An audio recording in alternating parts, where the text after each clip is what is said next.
Halo, assalamualaikum warahmatullahi wabarakatuh. Jumpa lagi bersama saya Fendi Budi Pratmoko. Kita akan bahas informasi seputar bandara dan seputar penerbangan di channel saya ini. Jangan lupa subscribe, like, komen, dan share video saya ini. Jangan lupa aktifkan tanda loncengnya agar Anda tidak ketinggalan informasi yang selalu saya sampaikan di channel saya ini.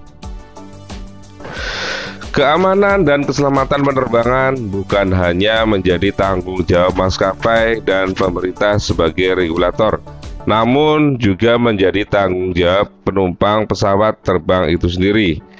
Begitu tingginya faktor keamanan penerbangan sehingga pemerintah harus membuat regulasi tersendiri bagi keamanan dan keselamatan penerbangan. Regulasi ini tentunya diterapkan untuk mencegah penumpang membuat masalah yang bisa membahayakan keselamatan penerbangan, baik awak kabin maupun penumpang lainnya. Nah, saat ini saya akan membahas tentang beberapa penumpang yang dilarang naik pesawat dengan alasan keamanan dan keselamatan penerbangan. Berikut beberapa daftar penumpang yang dilarang untuk naik pesawat dengan situasi tertentu.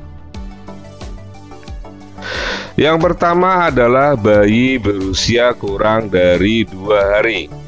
Pada dasarnya, bayi memiliki daya tahan tubuh yang belum sempurna, sehingga sangat rentan terserang penyakit. Ditambah lagi, bayi di bawah 2 hari juga mungkin belum sempat mendapatkan vaksin semuanya. Pesawat memiliki sirkulasi udara tertutup. Hal ini dikhawatirkan meningkatkan risiko terjadinya infeksi pada bayi, terutama bila ada orang lain yang sakit di dalam pesawat. Selain itu, perubahan tekanan udara saat pesawat berada di ketinggian tertentu juga bisa membuat telinga bayi sakit dan membuat bayi jadi rewel atau bahkan susah bernafas. Yang kedua adalah ibu yang hamil lebih dari 35 minggu. Bepergian menggunakan pesawat di usia kehamilan tersebut bisa sangat melelahkan dan membuat ibu hamil tidak nyaman. Di usia kehamilan 35 minggu, untuk naik pesawat juga berisiko sangat tinggi. Resiko jika Anda memaksakan naik pesawat adalah kelahiran mendadak atau prematur. Yang ketiga adalah ibu hamil tanpa surat keterangan layak terbang dari dokter. Jika Anda sedang kondisi hamil dan akan melakukan penerbangan, Anda wajib untuk membawa surat layak terbang dari dokter.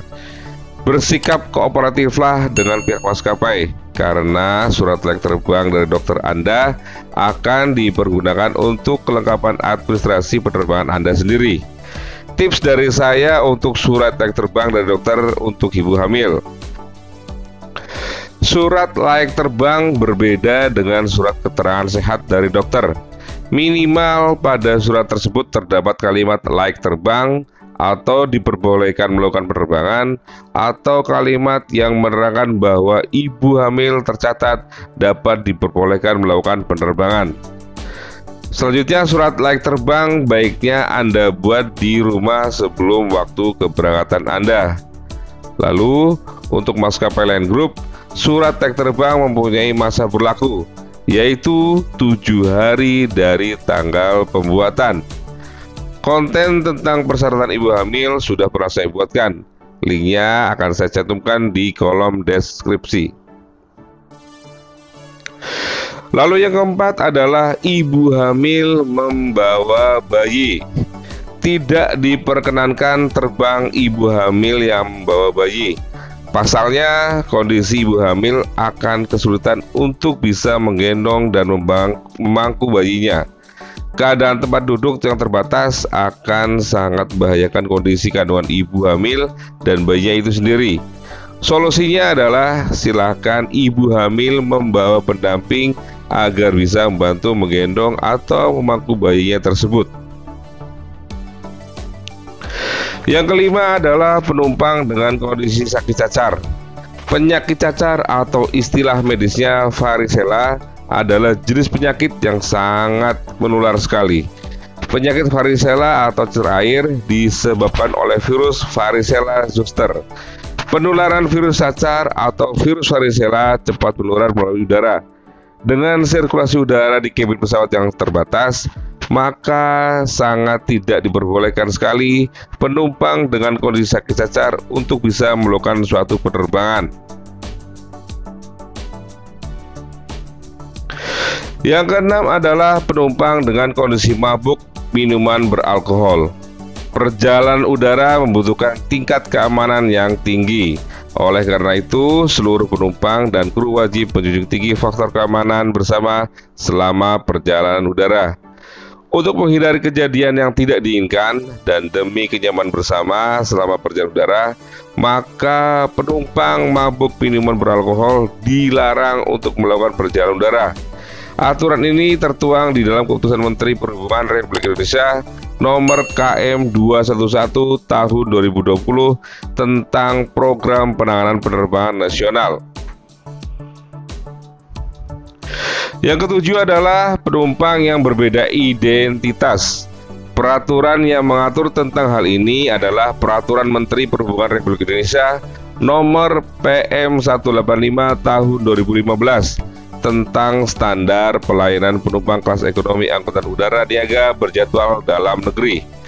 Pasal yang menerangkan hal ini terdapat di pasal 19 yang berbunyi kesesuaian tanda pengenal sebagaimana dimaksud dalam pasal 14 huruf E, yaitu adanya pemeriksaan kesesuaian antara tanda identitas penumpang, KTP, SIM, paspor, atau identitas diri yang sah yang masih berlaku dengan keterangan yang tercantum di dalam tiket yang dilakukan oleh petugas check-in counter. Jadi mohon maaf jika tidak ada kesesuaian nama di tiket Anda dengan identitas Anda tidak bisa diberangkatkan oleh pihak maskapai. Yang kedelapan adalah penumpang yang melakukan tindakan yang dapat menimbulkan efek negatif pada keselamatan, kenyamanan, atau kesehatan orang tersebut, para penumpang, karyawan atau perwakilan maskapai, pesawat udara, awak pesawat udara, atau operasi aman pesawat maskapai. Tindakan negatif tersebut antara lain kehilangan kesadaran akibat mengkonsumsi atau menggunakan alkohol atau obat-obatan sebelum naik pesawat atau selama berada di pesawat maskapai. Poin ini sudah saya sebutkan di kategori sebelumnya. Selanjutnya adalah terlibat dalam perilaku agresif, porno, atau cabul terhadap penumpang yang lain atau karyawan atau perwakilan maskapai. Tindakan negatif lainnya adalah mengancam, melecehkan, menakut-takuti, menyerang, atau melukai penumpang lain atau karyawan atau perwakilan maskapai. Yang keempat adalah mengotak-atik atau dengan sengaja merusak pesawat terbang beserta peralatannya atau harta benda lain milik maskapai. Yang kelima adalah lalai mematuhi semua perintah yang mencakup semua perintah untuk menghentikan perilaku terlarang yang diberikan oleh karyawan maskapai.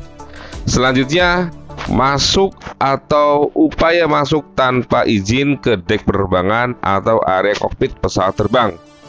Selanjutnya, merokok atau berusaha merokok di pesawat terbang. Hal ini tertuang pada Undang-Undang Nomor 1 Tahun 2009 tentang penerbangan, pasal 412.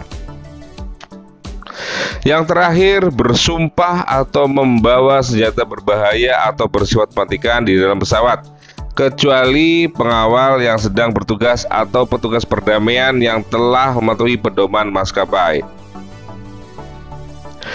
Demikian beberapa kategori penumpang yang dilarang naik pesawat dengan kondisi tertentu. Semoga kita bisa menjadi penumpang yang kooperatif dengan pihak maskapai. Dan semoga video ini dapat bermanfaat. Jangan lupa subscribe, like, komen, dan share video saya ini. Dan jangan lupa aktifkan tanda loncengnya agar Anda tidak ketinggalan informasi yang selalu saya sampaikan di channel saya ini. Semoga kita selalu diberikan kesehatan. Dan semoga penerbangan Anda menyenangkan. Terima kasih. Wassalamualaikum warahmatullahi wabarakatuh.